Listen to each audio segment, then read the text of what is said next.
Good morning. It is day 2 on the OCT. Just thought we'd give you a little bit of a different view here to start our day, since we are walking out of the state park back out to the beach for our 14 miles today, something like that. So we are hiking a paved path through the woods, I guess. Yes. Yeah, it's woods. The state park. Yeah. Leading out to the beach. We will have a full day of hiking on the beach until we get just about to the town, well, until we get to the town of Gerhardt.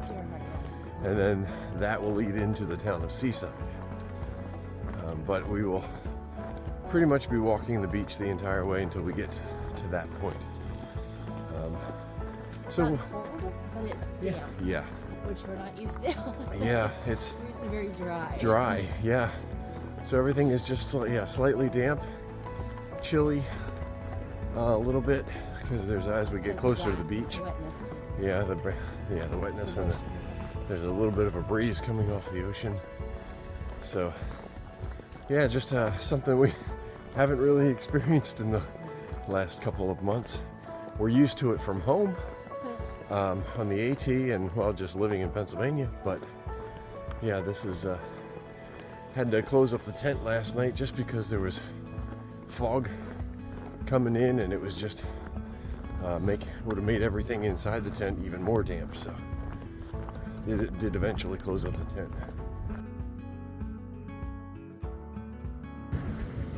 Here we are at the wreck of the Peter Iredale. Apparently it was a ship going in 1906 that got beached here, on its way from Mexico to Portland, Oregon. And this is, so it's been sitting here ever since, rusting away. And this is what's left of it. Looks like just I think that's the bow. That would be headed the right direction towards the Columbia River. There's a piece here, and maybe a piece or two back there sticking out of the sand. But that's it. Actually kind of cool to see. Something different. Peter Iredale, the name of that. We have our first water crossing. And honestly, we're not quite sure how to get across it without getting our feet completely drenched. It's kind of funny. Yeah, look, it runs all the way up there where we just came from the ship, where it was actually kind of shallow, and we stepped across it to get closer to the ocean. Oop. So, all right. It's kind of wide. It is wide. And it's not necessarily shallow. Yeah, now we're stuck. This is what happens when you walk the beach and don't pay attention too much to what's ahead of you. But now we've got a river. So, yeah, we'll probably get our feet wet. Or walk backwards for a ways. But yeah, as you can see, the tide is coming in, and more water is getting pushed in. So, all right.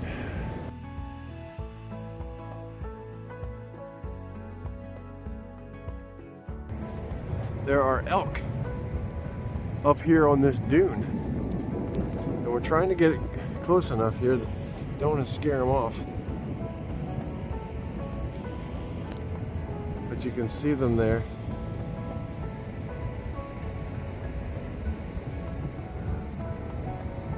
Up on the dune, just above the beach. Get a little closer now. They don't seem to care. They look every once in a while,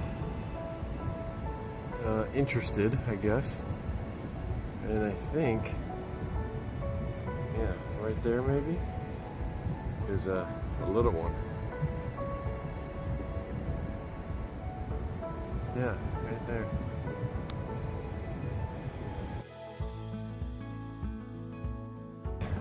We are leaving the beach. Just over 12 miles, well, almost 13 miles now, one of the beach access points. Actually, we overshot the one we were looking for because it's a little difficult to see. But there are a number of these little, I'll say social trails that are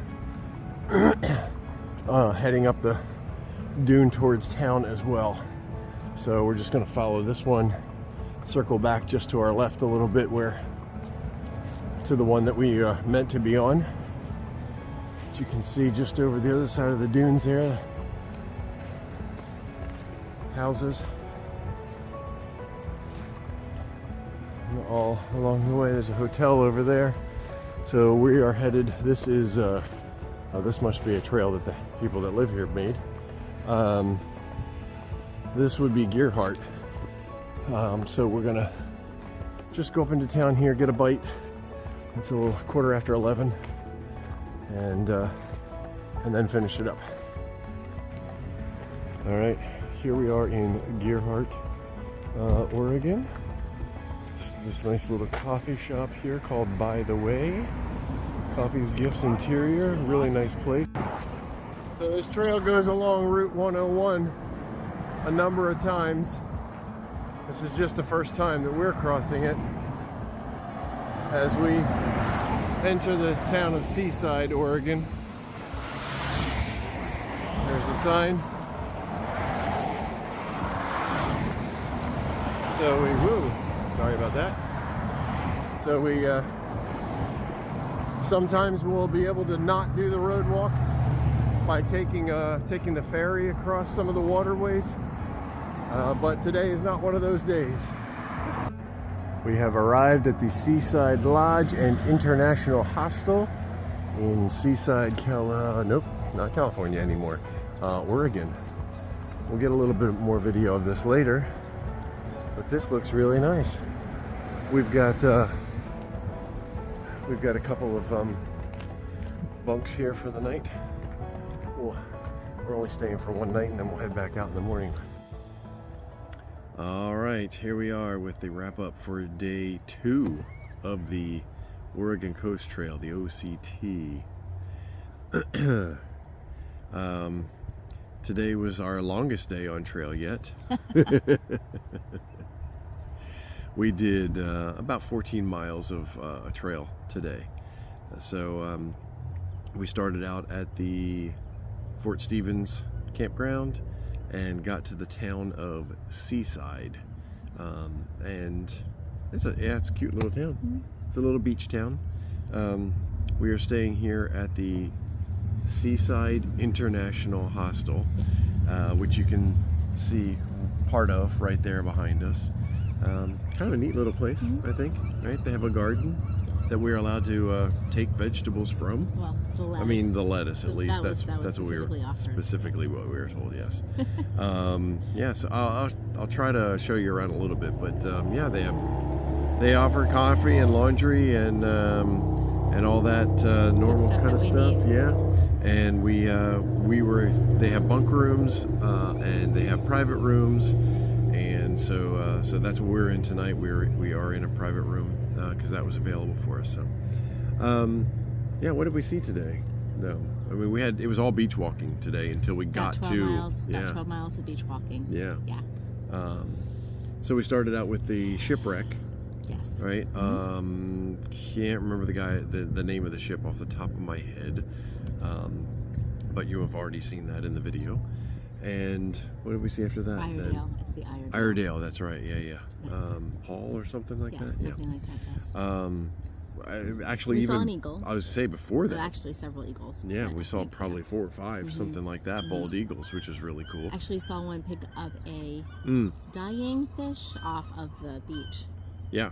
Yeah, right in front of us. I guess coming in at that point, perhaps. Yeah, I tried to get my phone out fast enough, but it was just until I realized what it was and what was happening, it was just too late. But yeah, it just kind of came down real slowly in front of us, picked up the fish, and then flew away. Yeah, it's kind of it was neat. We saw a herd of elk up on the dunes. Yeah. So that was kind of cool. That was neat. Yeah, I enjoyed that. Yeah, there were probably 12, 10, 12, something like 15. They were all spread out. Yeah, that was pretty neat. Yeah. And then the normal, like beach stuff. We saw dead crabs. some starfish, No, pieces. no starfish. Oh no, sorry, not Jellyfish. starfish. Jellyfish yeah, you and did sand see dollars. sand dollars. That's what I was trying to Yes. think of. Yes. Yeah. So I mean, we'll probably stop mentioning those things because we'll see them a lot. I Yeah. think. Yeah. I mean, it was just an overcast, really thick clouds today. Overcast. It was chilly this morning. It was damp. What? Just we're not used to it. We're used to just Yes. that California arid, dry. Yeah. Yeah, exactly. Right, like take another drink because your mouth is already dry Yeah, after 2 seconds. Yeah. So Yeah, it was very different. It was very different. Yeah. Yeah, and like I said, we woke up in the middle of the night and I closed up the tent flies because the fog was around, the clouds were around, and it was getting wet. So I didn't want us to get wet. So that's I think that's kind of about it for today. we had to walk on the road for a little was bit just, yeah. on 101, which we knew that's going to be interspersed throughout the Right. trail. Yeah. Hopefully, we won't have it too frequently because they drive quickly, and Yeah. there's a shoulder. It's a significant road. Yeah, Yeah. it is. A highway, Yes. if you will. Yes. But The people are impatient. They have places to be and Mhm. places to go, and Right. it's a main thoroughfare. And anyway, so yes. Yeah. Try to avoid that at all costs. Yep. Well, we did stop in the town of Gearhart first. Mm-hmm. That was immediately off trail. Mhm. Just stopped at a little bakery, coffee shop thing. Had a couple of snacks there before we came over here to Seaside, which was 2 miles. really 2 miles away, so it really wasn't any big deal. But that was a lovely little town as well. And yeah, we got here. I mean, we finished our miles basically more or less before noon. Yeah, we were dragging our feet a little bit. Just to Yeah, kind it of- was. But we got here by 2. We still got here by 2, yeah, even after kind of just dawdling a little bit Mhm. in Gearhart. So, yeah, there's a lovely place here. I will try to get a little bit of video of it tomorrow. Tomorrow, I don't know. I think we still need to have a conversation about tomorrow. We're supposed to camp high tomorrow, and with the low cloud cover, I think it's supposed to be similar tomorrow than to what it is today. It could be So sucked in, we might need a plan B. right? Yeah, just so that we're not literally camping in the Right. clouds, because we're going to get to camp early tomorrow as well. Because Mhm. of the tide situation, unless we push on. But yeah, Right. anyway, so I think we If- need to look at that Right.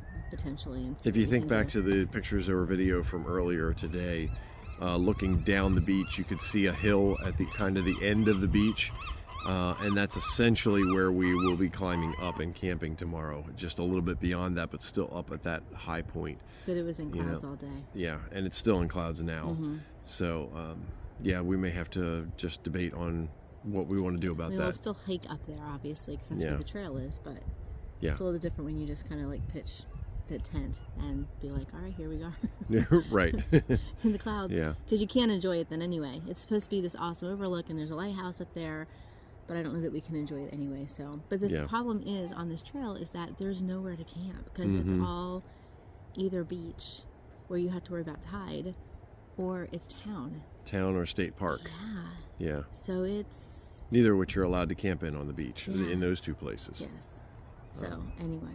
yeah. We'll have to We'll have to do some research. figure on that out. Yeah, hopefully. And we're only supposed to do 7 miles or so tomorrow, again because of the tides, setting us up for the next day, that kind of Mhm. thing. So it's short miles, but that's kind of what we have to do at this point.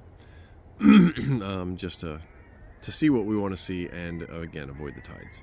So okay, so you'll be along for the ride with us for that tomorrow, and then going forward. So tomorrow, day 3. All right, so I think that's about it. Have a great day, everyone, and we'll talk to you tomorrow. Okay, Good night. All right, I showed you some clips earlier as we were walking in up there of the hostel that we're staying in for the evening, Seaside International Hostel. This is the kind of the back side of the building here, obviously. I'll take you inside in a moment, but just outside here we've got, they offer kayaks that we can take out onto the little, I guess it's a creek here. Here's a little garden that they have that they grow stuff in. We were, again, offered to take some of the lettuce if we wanted to and use that for if we were cooking anything inside.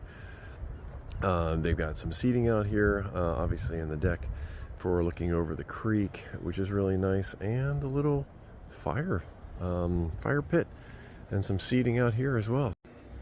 So another thing that they offer here, just a little kitchen area, which is fantastic. So we're welcome to come down here, utilize the kitchen to cook whatever we want, including anything that we took from that garden out there. Yeah, dishes and stoves and things, refrigerators, and there's even a little bit of free food here on a couple of the shelves that we're allowed to take some free stuff in the fridge. We can store things in there if we want to, need to, of any food that we have purchased as well. They offer coffee, tea, whatnot, 24/7 for us. We're able to do the laundry that we need to do, and a nice common space out here for the people who stay here. We've got Dan behind the counter running the operations here today. There's the outside area that we were just looking at, and we've got some nice common spaces back here for everyone to enjoy. So we've got some musical instruments, movies you can play and whatnot. So it's a great place. So over in this building are some bunk houses. They have male, female bunk houses separate, and then also a co-ed space. On this side we have private rooms and semi-private rooms. Finally, we have what one of the rooms looks like. So in this is our room for this evening. We have a double bed, but in addition we also have bunk beds, so family unit could stay in here and share this, but in addition they could also just rent it out to 4, let's say, friends, hikers, whatever, individuals. So you could have up to 4 people in this room as well. Behind that door is the shower, bathroom area for these 4 people. So the bunkhouses, I think, each hold 6, and they also have their own bathroom, shower. So you're obviously sharing that with 6 others, as opposed to this smaller room here. So a little bit more intimate, a little bit more private. So this is what we chose for this evening. Since it was available, we like to have a space of our own when we can, just to kind of to just see what you see here, is just kind of give our own space for our gear and ourselves for the evening. See you tomorrow.